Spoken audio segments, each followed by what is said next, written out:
자연 치유력을 점화시키는 다양한 비결. 뜨거운 이온수 마시기. 이온화된 뜨거운 물을 조금씩 마시면 몸의 모든 조직에 강한 정화 효과를 가져다 준다. 이것은 몸에서 전반적인 독성을 줄이고 순환 기능을 향상시키며 담즙의 균형을 유지하는 데 도움을 준다. 물을 15에서 20분 끓이면 더 연해지고 음의 산소 이온으로 하전되고 포화된다. 하루 종일 이 물을 자주 마시면 몸의 조직을 체계적으로 깨끗이 하고 양전하로 하전된 이온을 제거하는 데 도움이 된다.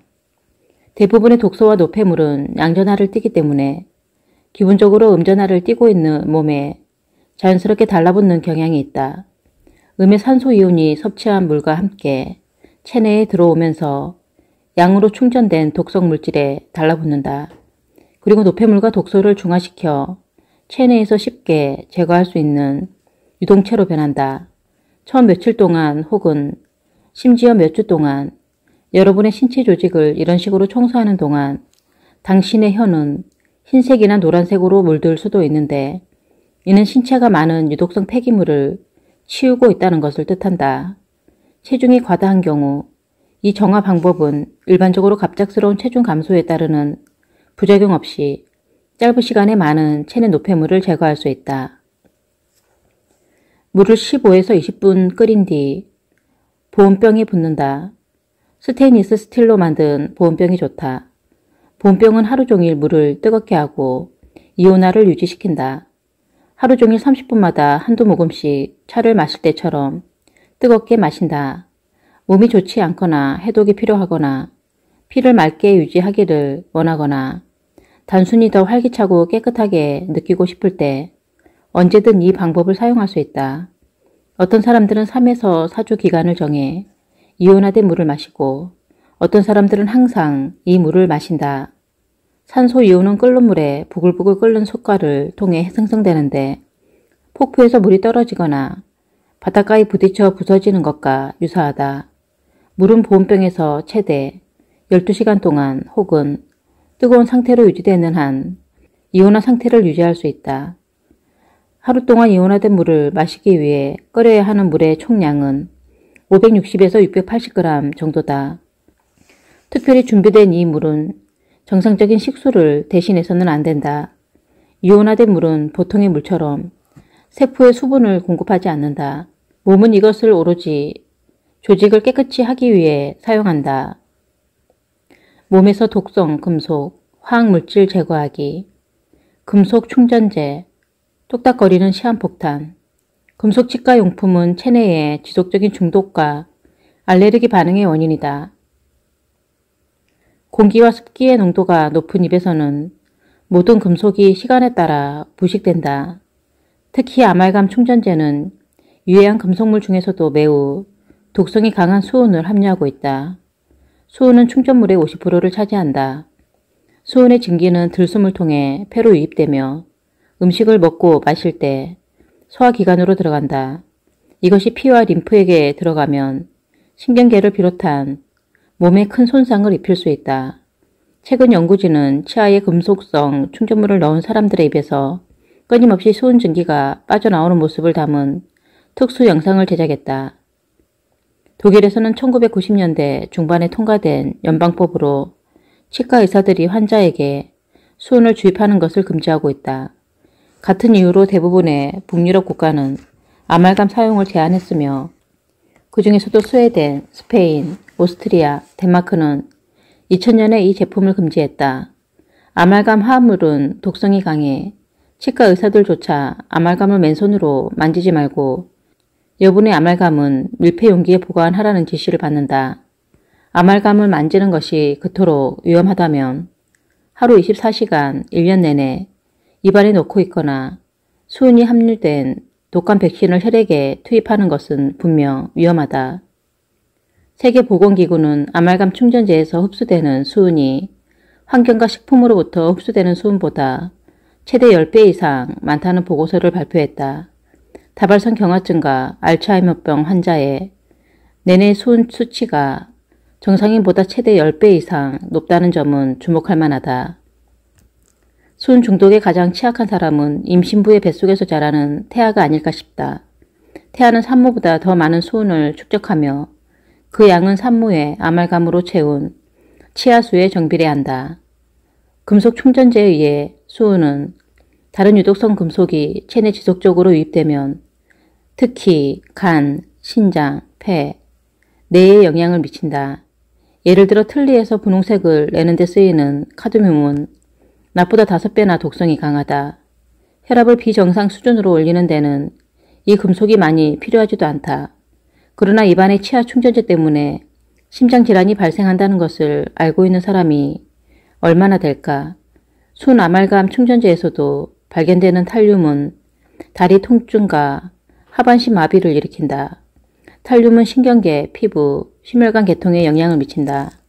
금속 중독 검사를 받은 모든 휠체어 환자에게 탈륨 양성 반응이 나왔다. 금속성 충전재를 넣은 지 몇 년이 지나 휠체어를 타고 있던 많은 사람들이 금속을 입에서 모두 빼낸 뒤에는 완전히 회복되었다. 탈륨은 0.5에서 1g의 용량으로도 치명적이다. 치과용 충전재에 함유된 다른 금속들은 암을 유발하는 것으로 알려져 있다.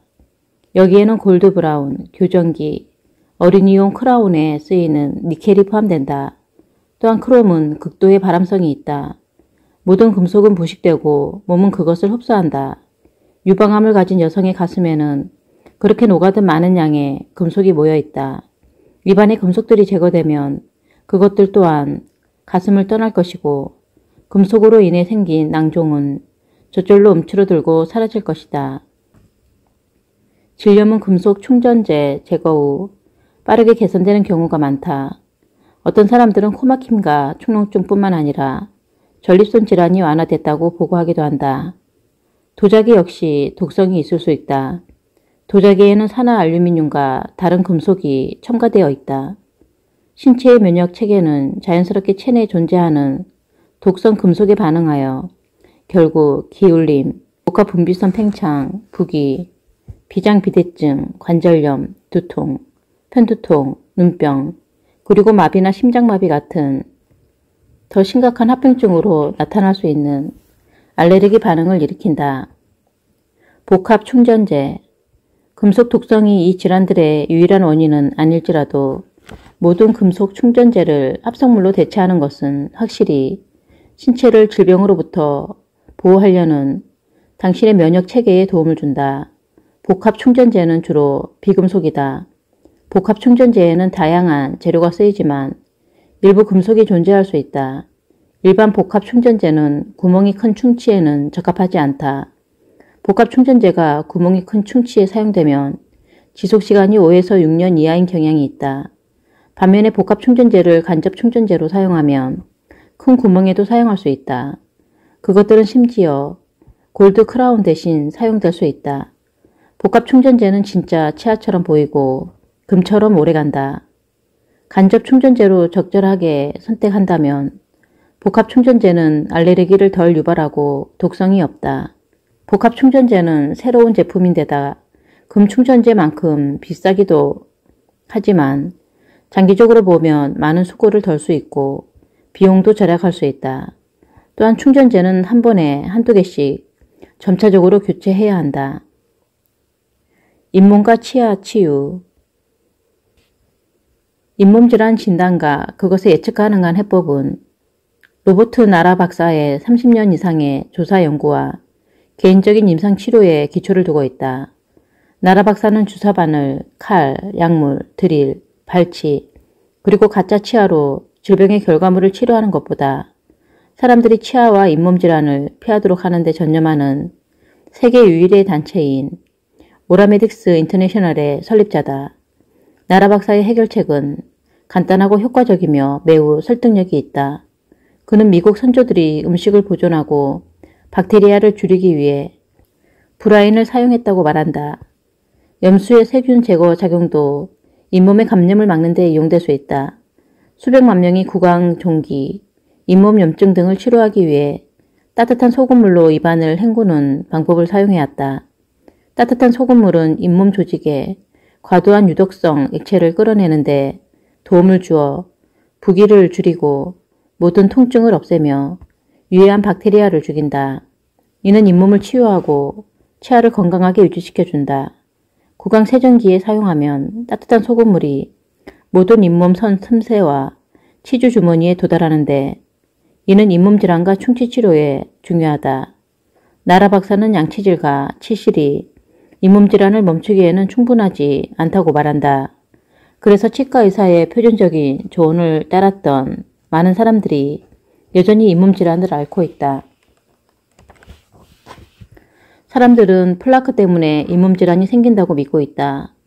보스턴 소재 포사이스 치과센터의 소코란스키와 미시간 대학교의 로셰에 의한 연구는 플라크 이론이 유효하지 않다는 것을 증명해 보인다. 잇몸 질환의 최대 5가지 유형의 유해 박테리아가 존재한다는 사실은 플라크와 치석이 1차적인 인과관계가 아니라 결과물이라는 것을 보여준다. 건강한 잇몸은 그람 양성균과 구균 같은 좋은 박테리아만 끌어들인다. 아픈 잇몸은 그람 음성균을 끌어당긴다. 하루에 몇 번씩 소금물로 입안을 헹구거나 세정하는 것만으로 잇몸 질환을 예방하고 치료하기에 충분하다. 그러나 많이 진행된 잇몸 질환의 경우 나라 박사는 수세기 동안 토착 문해에서 구강 린스로 사용되어 온 허브 추출물인 혈근초를 사용할 것을 권한다. 잇몸 질환은 특히 입에서 시작해 항문에서 끝나는 소화관에 많은 양의 독소가 있음을 나타낸다.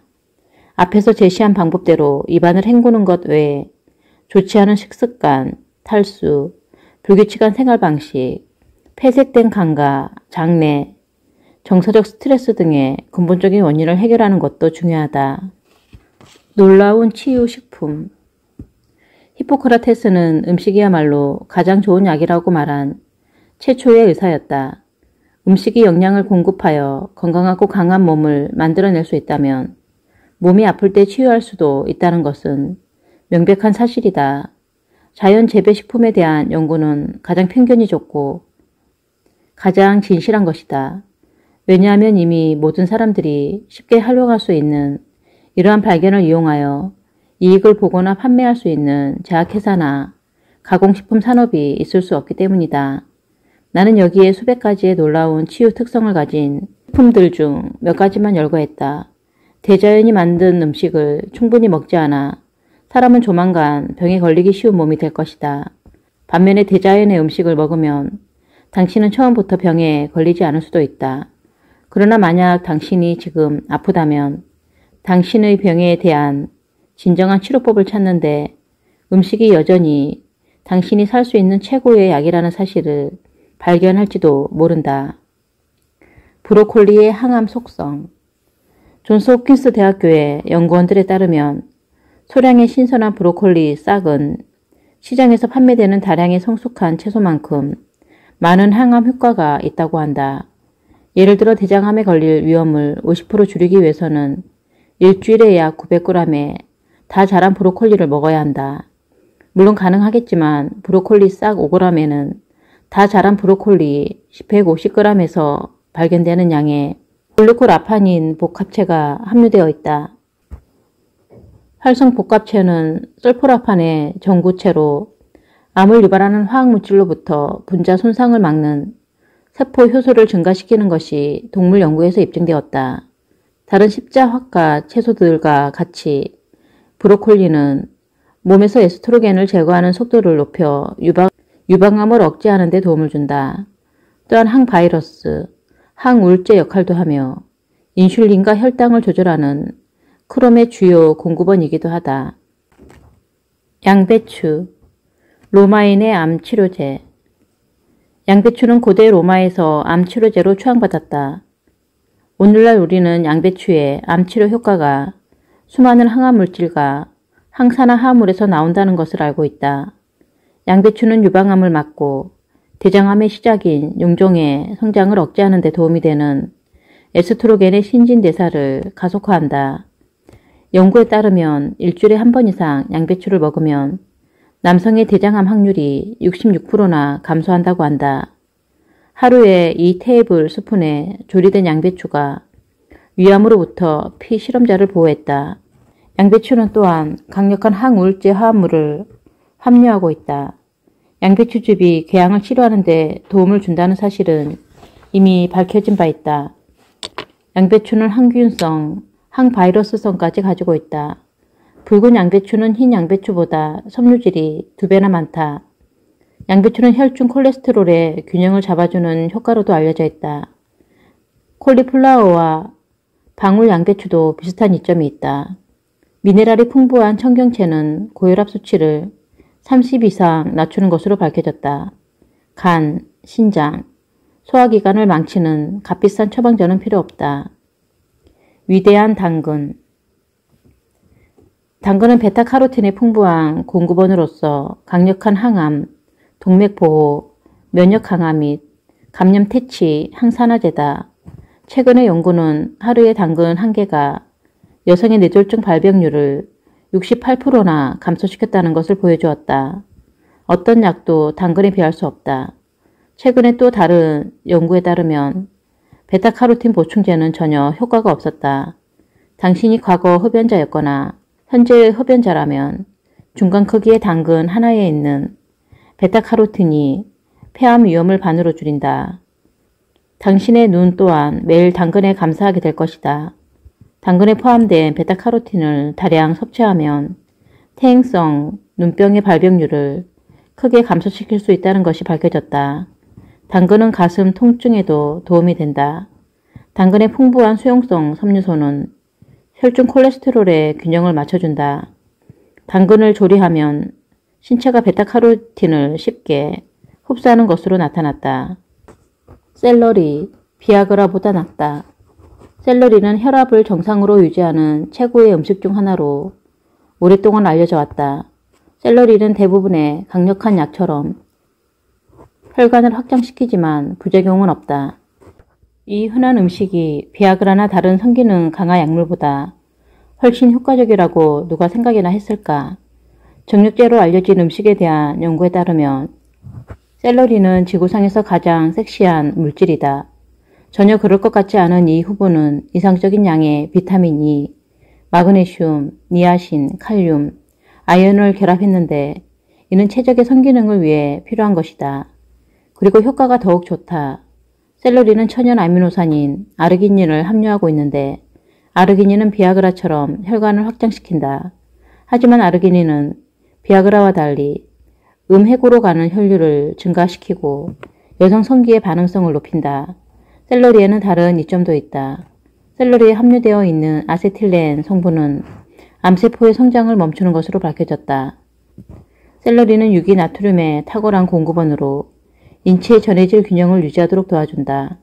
또한 면역 체계를 지탱하는 데 도움을 주는 비타민C의 훌륭한 공급원이다. 샐러리는 천연 이뇨제로 고혈압이나 림프, 폐색 같은 순환 장애에 유용하다.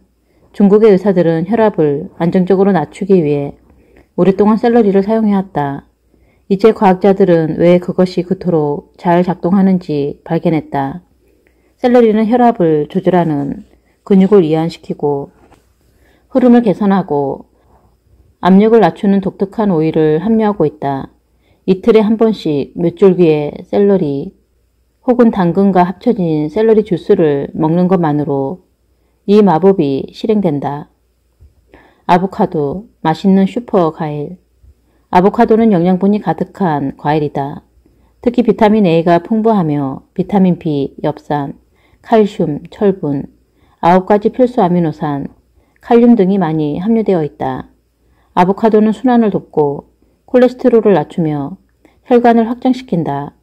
또한 아보카도는 지방 함량이 높다는 이유로 버터배라는 별명을 갖고 있다. 그러나 아보카도의 주요 지방은 단일 불포화 올레산이며 LDL 콜레스테롤을 차단하는 항산화제 역할을 한다. 1996년 멕시코 사회보험재단 연구원들은 매일 아보카도를 섭취하는 데에 따른 건강상의 이점을 조사했는데 일주일 동안 매일 아보카도를 먹은 45명의 피실험자들은 총 혈중 콜레스테롤이 평균 17%나 떨어졌다. 또한 그들의 콜레스테롤 비율은 건강한 쪽으로 바뀌었다. 고밀도 리포 단백질 수치는 올라간 반면 저밀도 리포 단백질과 중성 지방 수치는 크게 떨어진 것이다.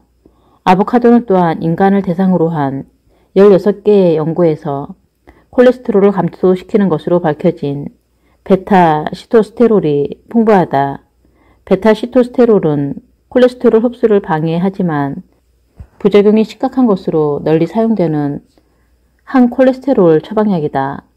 아보카도는 베타 시토스테롤의 가장 풍부한 과일 공급원으로 언급된 오렌지에서 발견되는 양의 4배를 가지고 있다.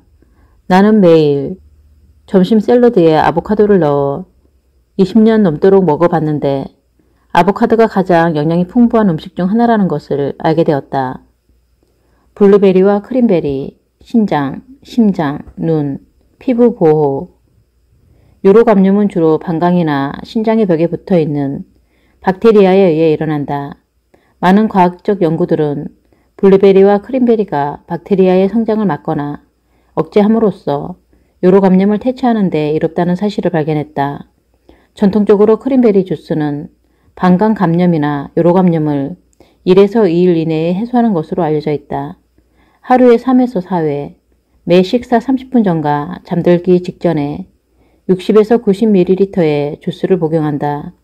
블루베리는 약용으로 유익한 성질을 가진 고농도의 항산화 화합물을 함유하고 있다는 연구 결과가 나왔다. 보고된 블루베리 약효로는 요로감염 예방, 항암활동 촉진, 심장병 위험 감소, 콜라겐 강화, 혈당 조절, 야간 시력 향상, HIV 바이러스 복제 감소, 설사 치료 등을 들 수 있다. 크림베리는 면역 체계를 자극하고 감염을 막는 바이오 플라보노이드와 천연 비타민C가 풍부하다. 겨울에 크림베리를 먹는 것만으로 감기와 독감을 예방할 수 있다. 게다가 크림베리는 신장 결석 발생을 줄여준다.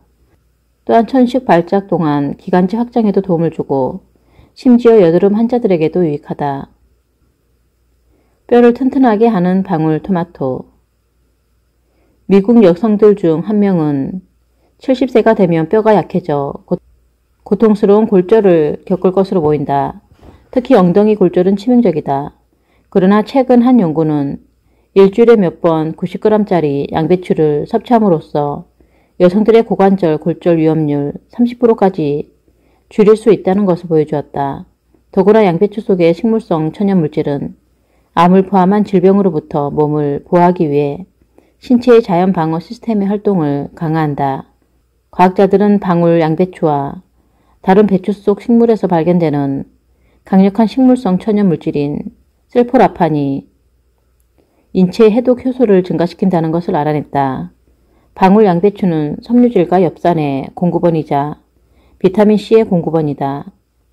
비타민C는 면역 기능과 피부, 결합 조직, 연골, 힘줄 등 신체 구조의 기본 물질을 형성하는 단백질인 콜라겐의 협성을 지원한다.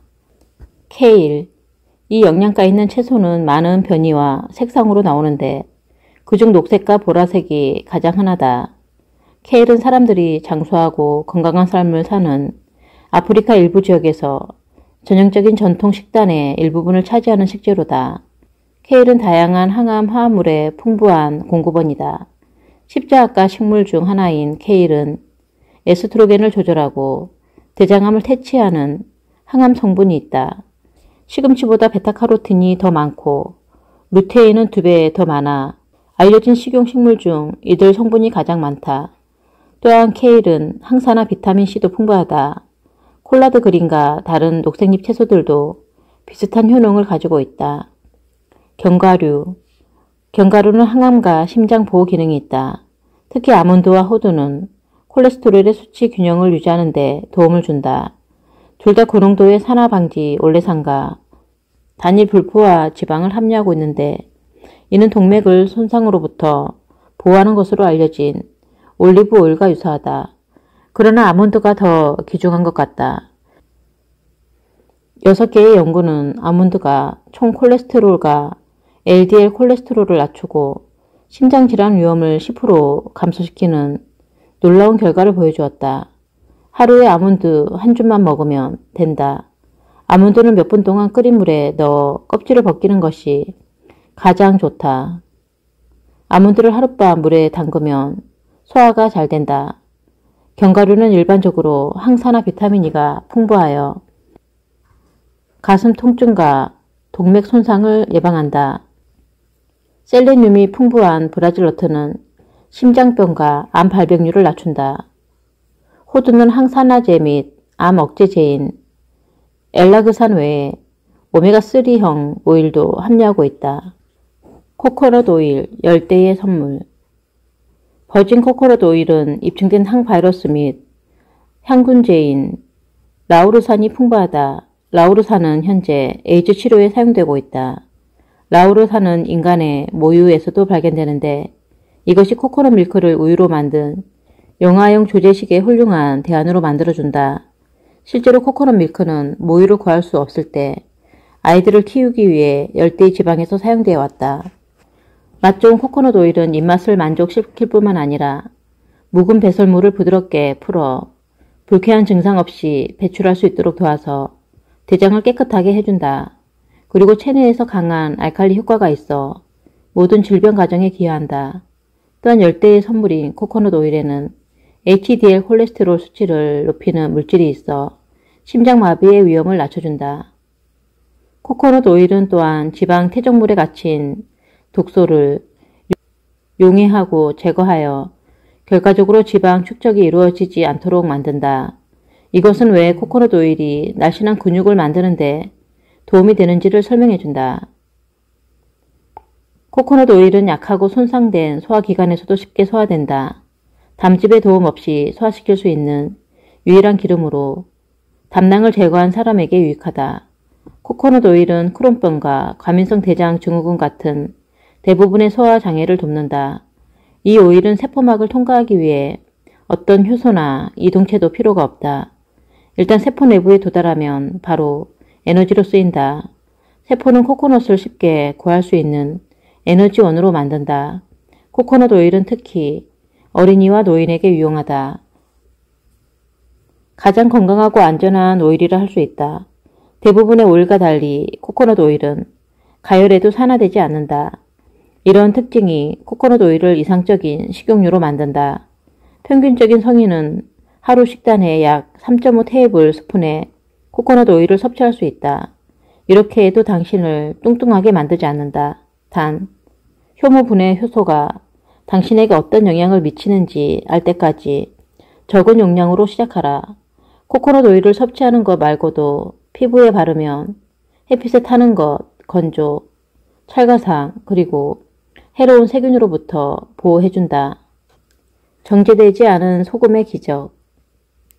천일염은 92가지 필수 미네랄을 함유하고 있는 반면 정제된 소금은 나트륨과 염소 2가지 원소만 사용하고 있다. 미량 원소의 식이 결핍이 일어날 때 세포는 이온을 조절하는 능력을 잃는다. 이는 인체에 끔찍한 결과를 불러온다. 단 1분만 이온 평형을 잃어도 체내의 세포가 터지기 시작한다. 이것은 신경장애, 뇌 손상, 근육 경련과 더불어 세포 재생 과정의 파괴로 이어질 수 있다. 천일염을 섭취하면 액체가 세포막, 혈관벽, 신장의 사구체를 자유롭게 통과할 수 있게 해준다.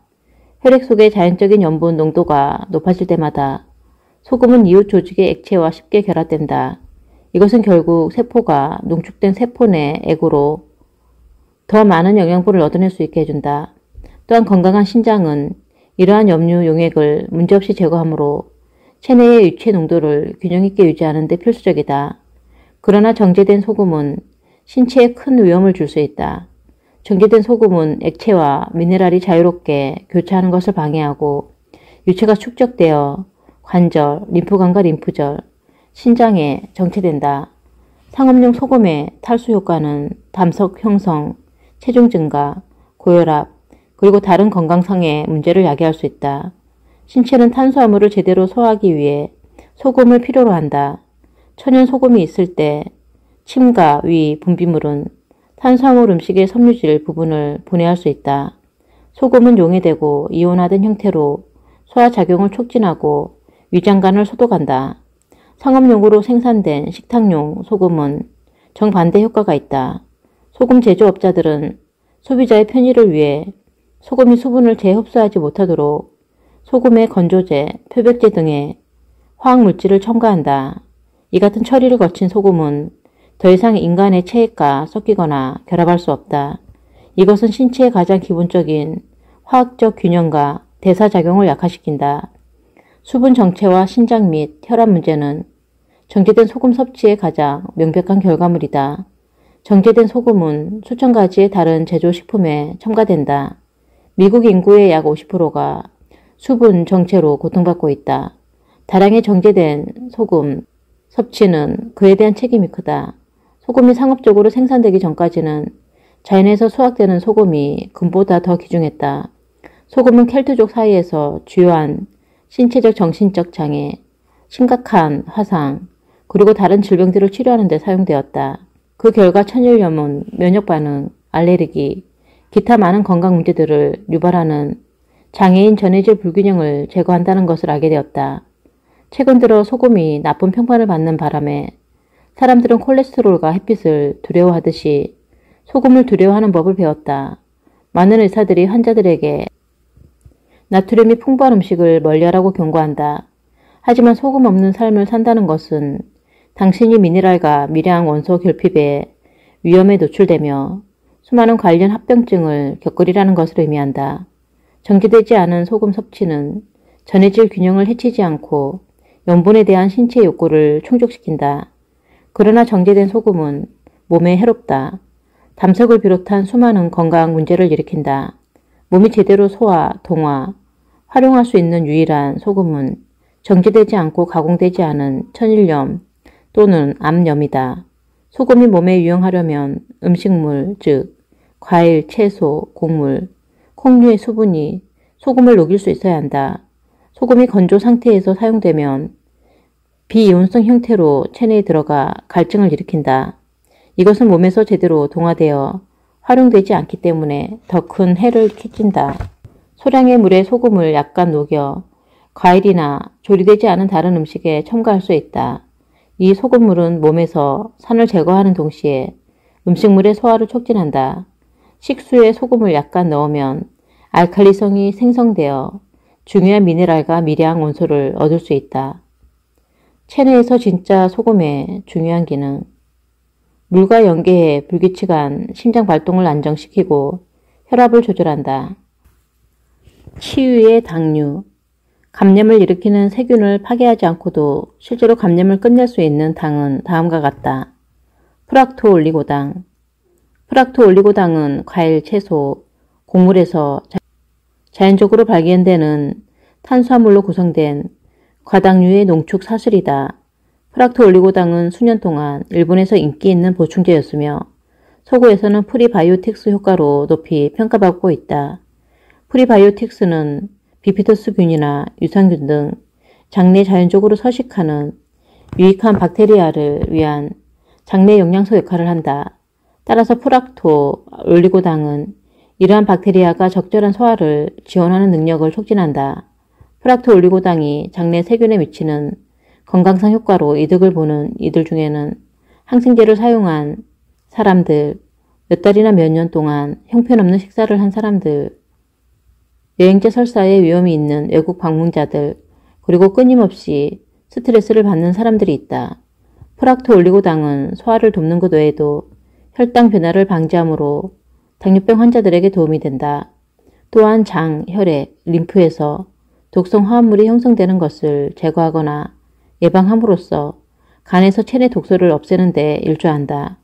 프락토올리고당은 혈압을 낮추고 혈중 지방과 총 콜레스테롤 수치를 감소시킴으로써 심혈관 기능을 지원하는 것으로 알려졌다. 감염에 대한 내성을 증가시키는 프락토올리고당의 자연적으로 유도된 능력은 박테리아 감염 위험이 증가하는 사람들에게 특히 도움이 된다. 뿐만 아니라 프락토올리고당은 다양한 비타민과 미네랄의 생산을 지원한다.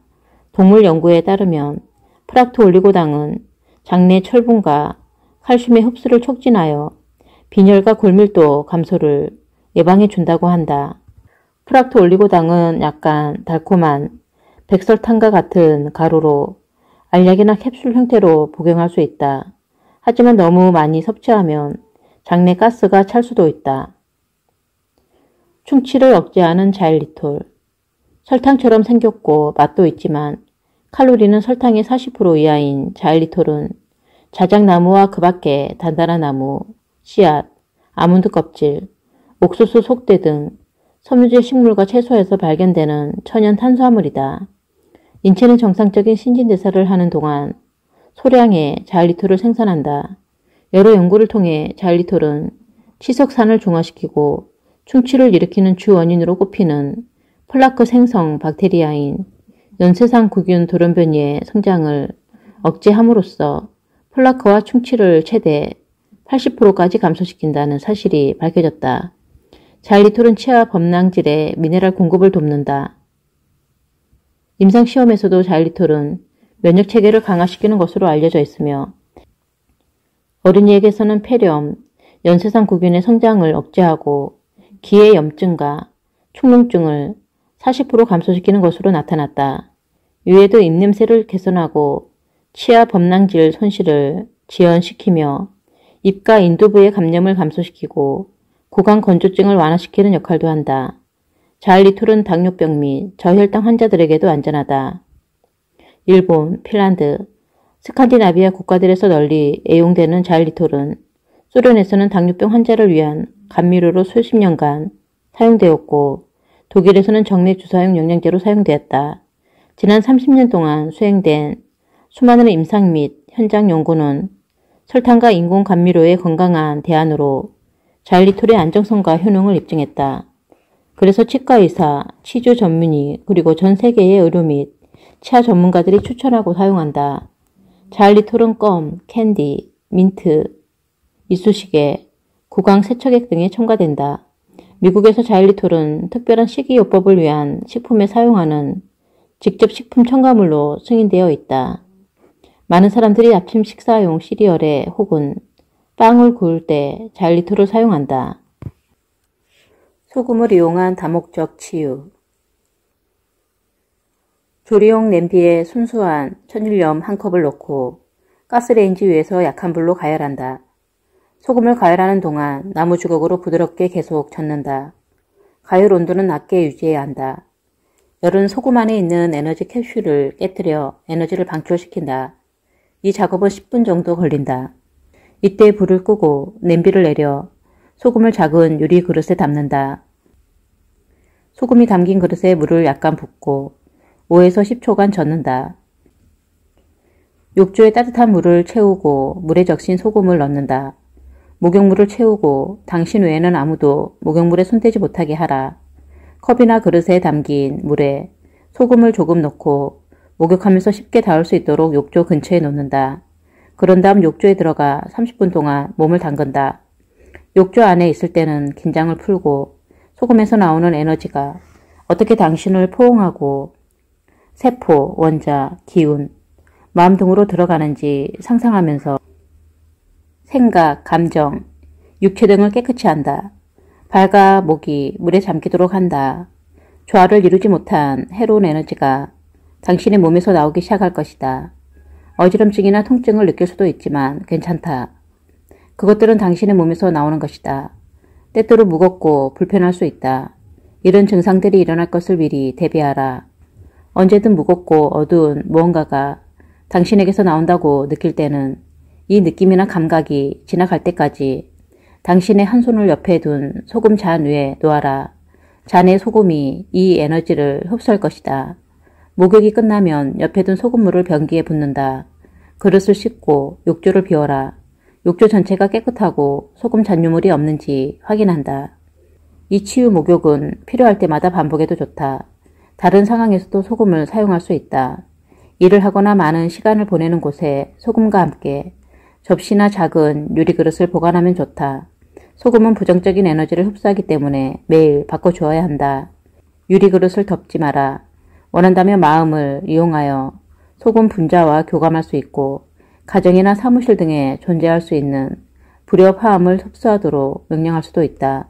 소금은 대부분의 사람들이 알지 못하는 놀라운 힘을 가지고 있다. 집 주위에 두면 소금이 해로운 에너지를 막아준다. 또한 물건을 소금물에 잠시 담가 정화시킬 수도 있다. 햇빛과 운동의 놀라운 조합. 햇빛과 운동은 건강과 신체 단련에 좋지만 두 가지를 병행했을 때 그 효과가 배가 된다.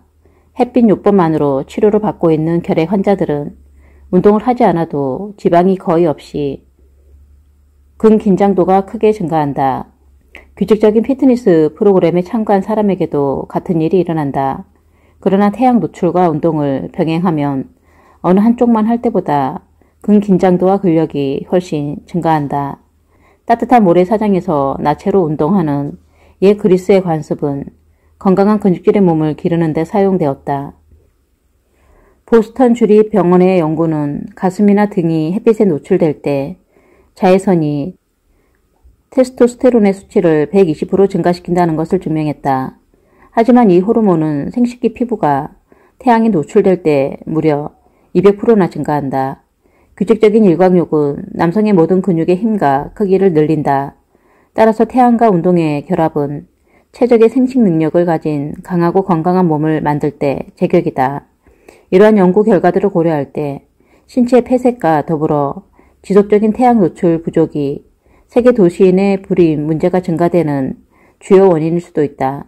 만약 당신이 현재 이용 가능한 값비싼 치료법 중 하나를 사용하고 그것들의 심각한 부작용 때문에 건강을 위태롭게 하는 것보다 당신의 성생활이나 출산율을 향상시키고 싶다면 먼저 태양요법을 시도해 볼 것을 추천한다. 물론 여성들도 햇빛으로부터 이익을 얻는다. 햇빛에 거의 노출되지 않는 여성들은 종종 월경 문제를 겪거나 월경이 전혀 없는 경우가 많다. 그들이 규칙적으로 일광욕을 하고 하루 중 몇 시간을 야외에서 보내면 건강한 월경 주기를 다시 찾을 수 있다. 월경 주기의 정상화는 일광요법을 시작한 후 몇 주 안에 일어날 수 있다. 일광요법은 월경 주기의 조절을 돕는 것 외에 고혈압을 앓는 사람들에게도 도움을 준다. 몇몇 독립적인 연구들은 6개월 동안 격렬한 운동 프로그램을 해온 고혈압 환자들의 혈압이 15% 낮아진 반면 태양의 자외선에 딱 한 번 노출된 환자들은 5에서 6일 동안 현저히 낮은 혈압 수치를 보인다는 것을 보여주었다. 그러므로 태양 아래에서 하는 운동은 고혈압에 대한 최고의 비의료적 치료법 중 하나로서 비용 부담이 없으며 어떤 부작용도 없다. 동시에 운동과 일광욕은 심장 박동마다 박출되는 혈액의 양으로 측정되는 심장의 효율을 높인다. 태양의 자외선에 한 번 노출되면 심장 효율이 평균 39% 증가하여 다시 5에서 6일간 지속된다. 이런 접근법은 현재 심장을 자극하는 데 사용되는 약물을 효과적으로 대체할 수 있다. 햇빛은 단순히 질병의 증상을 억제하는 약처럼 작용하지 않고 오히려 몸과 정신의 균형을 회복시킨다는 점에 유의해야 한다. 당뇨병 환자 역시 운동과 햇빛에서 이익을 얻을 수 있다. 그들이 운동을 하거나 일광욕을 하면 혈당 수치가 떨어진다. 햇빛에 한번 노출되면 저장된 글리코겐의 양을 감소시키는 포스포릴라제 효소의 생성을 자극한다.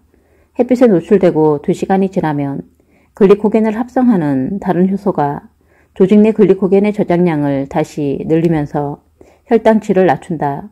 따라서 햇빛은 인슐린과 똑같이 작용하며 그 효과는 며칠 동안 지속된다. 당뇨병 환자들은 인슐린 투여량을 조절할 필요가 있기 때문에 규칙적으로 의사와 상의하며 햇빛에 노출되는 정도를 조금씩 늘려야 한다.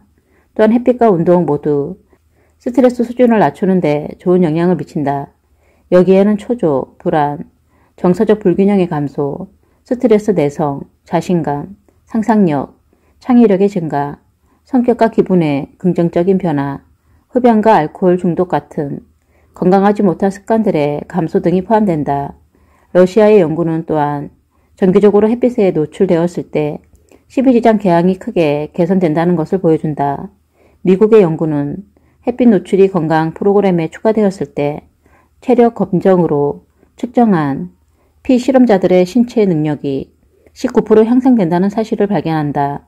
게다가 자외선에 노출된 사람들은 그렇지 않은 사람들보다 감기 발병률이 50% 낮았다. 그들의 면역 체계는 높은 효율로 유지되었다. 또한 겨울철에 추가로 자외선을 받은 어린이들은 체력이 눈에 띄게 좋아졌다. 예를 들어 햇빛이 잘 드는 지역으로 휴가를 가면 겨울철 면역 체계의 균형을 잡는 데 도움이 된다. 날씨가 추워도 매일 밖에서 시간을 보내면 인체의 자외선 요구량을 채우는 데 도움이 된다. 자외선 램프 또한 유용하게 사용될 수 있다. 당신이 진통제를 복용하고 있다면 다음을 확인해보라. 최근 한 병원 연구에서 밝은 방에 있는 환자들은 어두운 방에 있는 환자들보다 더 적은 진통제를 필요로 한다는 것을 발견했다. 실제로 그들은 진통제 비용을 21%까지 줄였다. 고대의 태양 응시 요법. 해가 뜨고 나서 한두 시간 혹은 해가 지기 전 한두 시간쯤 아침이나 저녁에만 태양을 응시해야 한다. 하루에 한 번 뜨거나 지는 해를 응시하라. 첫날은 여유 있는 마음으로 최대 10초간 태양을 바라본다. 둘째 날에는 20초 동안 보고 다음부터는 날마다 약 10초를 더한다. 이런 식으로 열흘 동안 계속 태양을 바라본다면 당신은 약 100초 동안 태양을 응시할 수 있을 것이다. 눈을 깜빡거릴 수 있고 안정적일 필요는 없다. 태양을 응시하는 데서 주된 혜택을 얻으려면 3개월이 될 때까지 이런 방법으로 지속시간을 늘려야 한다. 그렇게 하면 한 번에 15분 동안 태양을 응시할 수 있다. 이 단계에서 인간의 눈을 통과하는 태양광선의 태양에너지는 인간의 뇌로 이어지는 망막 뒤의 통로인 시상하부를 충전할 것이다. 이 경로를 통해 내가 점점 더 여분의 힘을 받아 정신적 긴장과 걱정을 크게 줄여주는 것을 발견할 것이다. 이러한 추가의 에너지 원천에 접근할 때 당신은 더 긍정적인 사고방식과 더 많은 자신감을 갖게 된다. 만약 당신이 걱정과 우울증에 시달리고 있었다면 그것들이 사라지는 것을 느낄 수 있을 것이다. 슬픔과 우울증은 햇빛에 노출되는 양이 줄어들면서 증가하는 것으로 알려져 있다. 걱정과 두려움이 줄어들면 당신의 뇌는 에너지를 절약하고 추가로 공급된 에너지를 정신적, 육체적 행복의 치유와 개선을 위해 사용할 수 있다. 정기적인 태양 응시로 가장 자주 보고되는 이점 중 하나는 시력 향상이다. 사랑의 손길이 지닌 치유력. 누군가 사랑스러운 보살핌으로 우리를 만지거나 우리가 다른 누군가에게 똑같이 할 때마다 심금을 울리는 감정적인 교류가 일어난다. 그가 내 마음을 건드렸다. 그의 말에 너무 뭉클했다. 혹은 오래된 친구를 다시 보게 되어 너무 감동적이었다와 같은 표현은 촉감이 우리의 물리적, 감정적 심장과 밀접한 관계가 있음을 보여주는데 이는 또한 우리 존재의 중심이기도 하다. 내가 누군가를 만지고 누군가가 나를 만지는 것은 균형 잡힌 식단만큼이나 건강에 필수적이다. 여러 형태의 촉감은 상당한 치유 효과를 가져올 수 있다. 예를 들어 아유르베다 오일 마사지는 깊은 침투와 해독 작용 덕분에 막힌 동맥을 열 수 있다는 것이 증명되었다. 그러나 이런 종류의 촉각에서 순수하게 물리적인 부분은 이러한 치유 현상에 대해 부분적으로만 영향을 준다. 건강을 증진시키려는 의도로 몸을 만짐으로써 몸은 자동적으로 당신이 자신과 자신의 삶을 사랑하며 감사하고 있다는 것을 느끼고 그렇지 않았다면 당신이 그런 행동을 하지 않았으리라는 것을 감지하게 된다. 사랑은 가장 높은 주파수의 에너지를 전달하며 젖먹이 아기가 엄마로부터 받는 것과 유사한 엔도르핀, 세로토닌 그리고 다른 행복과 치유의 약물을 몸 전체에 방출함으로써 강력한 치유 반응을 촉발시킨다. 만약 당신이 아픈 사람을 돕고 싶은데 어떻게 해야 할지 모르겠다면 그의 손을 잡아주거나 그의 발을 부드럽게 잡거나 마사지하라. 이것은 어떤 동정적인 말들보다 더 그에게 도움이 된다. 신체는 말보다 사랑스러운 손길을 더 생생하게 기억하고 그 기억을 통해 손길이 닿는 느낌으로 연결될 때마다 동일한 약을 만들어낸다. 특히 심장질환자들은 그의 심장이 애정어린 관계 속에 자연스럽게 존재하는 삶의 달콤함을 잃었기 때문에 사랑받고 보살핌을 받고 있다는 것을 느낄 필요가 있다. 많은 심장병 피해자들이 병들기 전에 일, 약속, 마감일, 그리고 온갖 사회적 약속으로 그러한 친밀감으로부터 스스로를 고립시켰다. 사랑스러운 손길의 비밀을 재발견함으로써 그들은 다시 한번 적절하고 효율적으로 기능하기 위해 심장이 필요로 하는 유일한 주파수, 즉 사랑의 주파수를 공급하는 사랑의 회로에 연결될 수 있다. 다른 사람과 의미 있는 애정 교류가 불가능할 경우 반려동물을 키우는 것도 고려해 볼 수 있다. 반려동물이 당신의 마음을 열고 당신 자신에 대해 더 좋게 느끼도록 만들 수 있다. 반려동물은 혈압을 낮추고 심근경색의 위험을 줄이는 것으로 알려져 왔다. 이를 동물 매개 치료라고 부른다. 정신과 의사들은 치료 프로그램에 동물 매개 치료를 추가했다. 현재 치료형 반려동물은 학교, 정신병원, 요양원, 재활시설, 어린이 병원에서 활용되고 있다.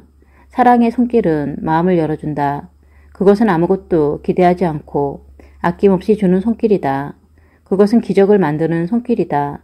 우리는 모두 이 치유의 선물을 가지고 있다. 그것은 단지 당신이 그것을 가지고 있음을 인정하는 것의 문제일 뿐이며 이것이 그 선물을 사용할 수 있는 전제 조건이다.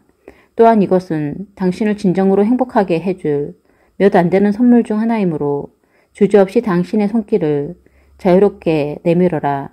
누군가에게 사랑받는 것도 좋지만 가능한 한 어떤 형태로든 다른 사람에게 사랑을 표현하는 것이 가장 중요하다.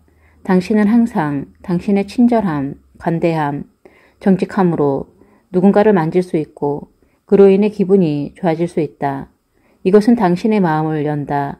다친 마음만 깨지거나 공격당할 수 있다. 심근경색을 겪을 위험 없이 평생을 사는 것은 단지 당신에게 우연히 일어나는 일이 아니라 바로 당신의 선택이다. 당신이 자신의 마음을 돌보면 마음이 당신을 돌볼 것이다. 대부분의 암이 저절로 사라지는 이유는 무엇인가?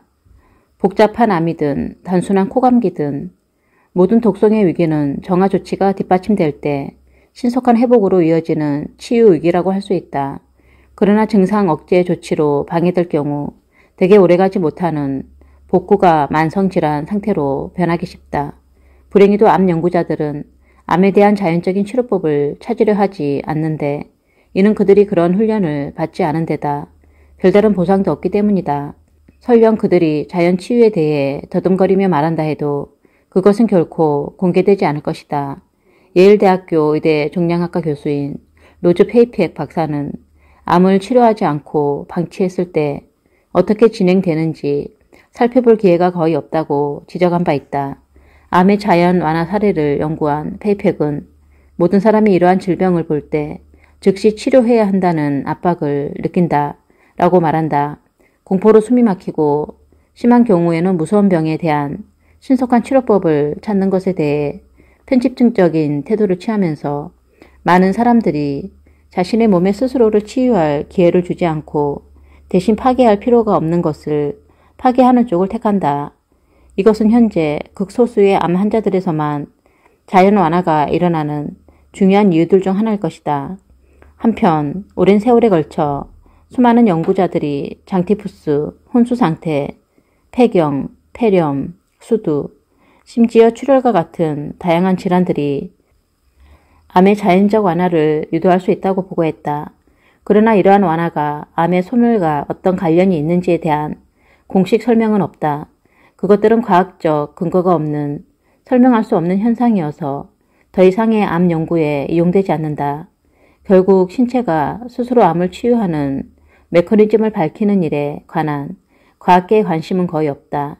이러한 기적의 치유는 신장암, 흑색종, 림프종, 신경모세포종 등 특정 유형의 악성 질환에서 가장 빈번하게 발생하는 것으로 보인다.